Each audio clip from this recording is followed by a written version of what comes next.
Selamat pagi, salam damai sejahtera dalam Tuhan kita Yesus Kristus. Kita akan menerima firman Tuhan. Sebelumnya, mari kita berdoa. Terima kasih Tuhan untuk pagi hari yang Tuhan anugerahkan bagi kami saat ini. Kami akan bersekutu dengan firman-Mu, kiranya Roh Kudus yang memenuhi hati dan pikiran kami, agar kami sungguh memahami firman-Mu.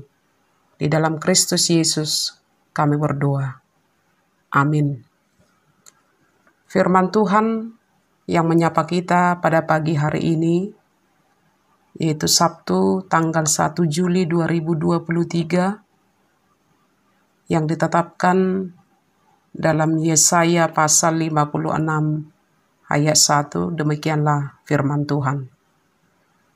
Beginilah firman Tuhan, taatilah hukum dan tegakkanlah keadilan, sebab sebentar lagi akan datang keselamatan yang daripadaku, dan keadilanku akan dinyatakan. Demikian firman Tuhan. Saudara yang dikasihi oleh Tuhan kita Yesus Kristus, dalam bagian khotbah Tuhan Yesus di bukit, dikatakan dalam Matius pasal 7 ayat 21, bukan setiap orang yang berseru kepadaku, Tuhan, Tuhan, akan masuk ke dalam kerajaan surga, melainkan dia yang melakukan kehendak Bapa-Ku yang di surga. Ternyata untuk menerima kerajaan surga, untuk menerima kemuliaan, bahkan keselamatan dari Tuhan, bukan diukur dari seberapa seringnya kita menyebut nama Tuhan. Bukan diukur dari seberapa seringnya kita berseru kepadanya, baik melalui ibadah, doa, nyanyian, dan kegiatan-kegiatan seremonial yang kita lakukan, tetapi hanya karena melakukan kehendak Bapa yang di surga. Nats renungan kita saat ini adalah bagian dari kabar sukacita, yaitu berita keselamatan dari Tuhan Allah kepada umat Israel dalam pembuangan Babel.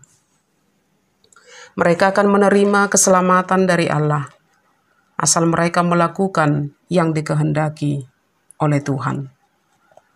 Keselamatan akan menjadi milik mereka, keselamatan akan menjadi bagian mereka, asal mereka hidup dalam firman Tuhan, hidup dalam kebenaran, menaati hukum Tuhan, menegakkan keadilan, karena keadilan Tuhan akan dinyatakan. Allah memerintahkan umat-Nya untuk lebih dahulu taat melakukan perbuatan keadilan pada saat mereka masih di pembuangan, bukan melakukannya setelah pembebasan. Artinya dalam keadaan sukar sekalipun di pembuangan, bukan alasan bagi umat Tuhan untuk tidak melakukan keadilan.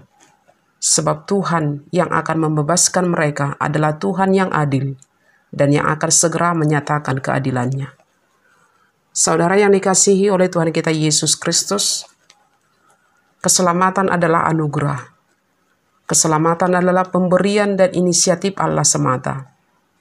Keselamatan adalah bukti keadilan Tuhan Allah.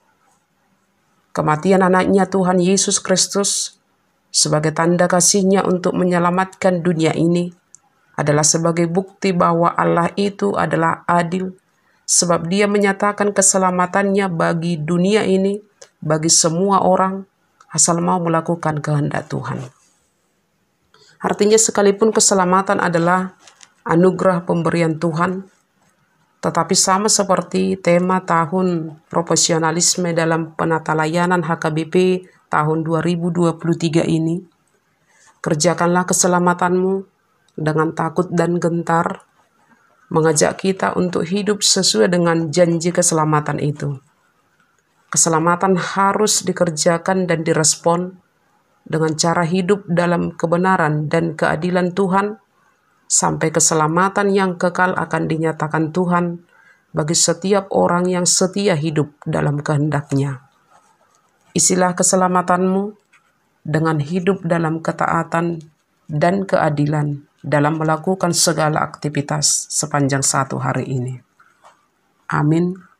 Kita berdoa.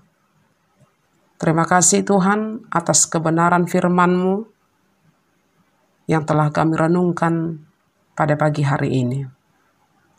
Kami sungguh bersyukur atas keselamatan yang Tuhan anugerahkan bagi kami. Mampukan kami untuk dapat hidup dalam ketaatan dan keadilan seturut firman-Mu dalam melakukan segala perbuatan dan pekerjaan kami sepanjang satu hari ini. Di dalam Kristus Yesus kami berdoa. Amin.